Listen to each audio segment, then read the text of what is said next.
It's GameCube Index, and I can't believe Julia Roberts isn't in this game. If you've ever played any sort of Musou game, that is Dynasty Warriors, Samurai Chronicles, Orochi, Hyrule Warriors, Gundam, One Piece, or Fist of the North Star, then you've already got a good grasp on this week's title, Mystic Heroes. And first, a disclaimer. While I will try and refrain from making any more Mystic Pizza jokes, I live right near the actual restaurant, and I've got a one-track mind, so just bear with me. Mystic Heroes was developed by Koei, the makers of the Musou games, and it's not far off from the gameplay of those titles, except it's super slow. More on that in a minute.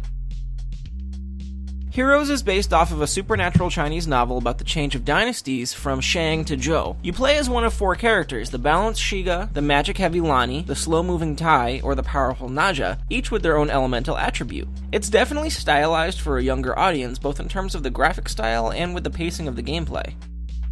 For those of you who aren't versed in this type of game, basically each level entails you being dropped in a fairly large arena space, and you and your AI army must hack and slash their way out of the fray, through an opposing army as well as mid and final bosses. You are armed with a sword and magical ability, the former of which is pretty basic, and the latter of which you can alter through the use of runes. Players can find runes throughout the game in breakable vases, or they can receive them if they finish a level with a high enough score.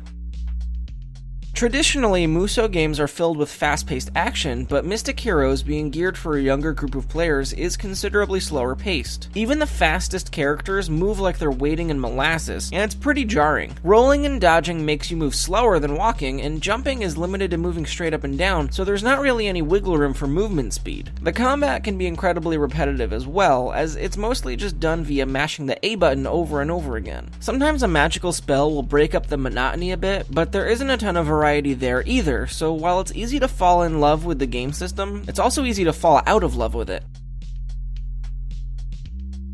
Graphically, everything looks pretty great. The character models have a nice style, although the NPC armies all look basically the same, and the bosses look really cool. The style of the mid and final level bosses contrasts well with the human characters that are all over the place, and it helps them stand out even more than their size does in the first place. Mystic Heroes was a one-time Musou spin-off. There was a Game Boy Advance version that was released only in Japan, and the game was released 6 months later on the PS2 with some additional characters and bonuses. Looking back, Mystic Heroes was a pretty decent game, but it didn't make as big of a splash as Mystic Pizza, but only one of them can have Vincent D'Onofrio, so it's not that much of a surprise.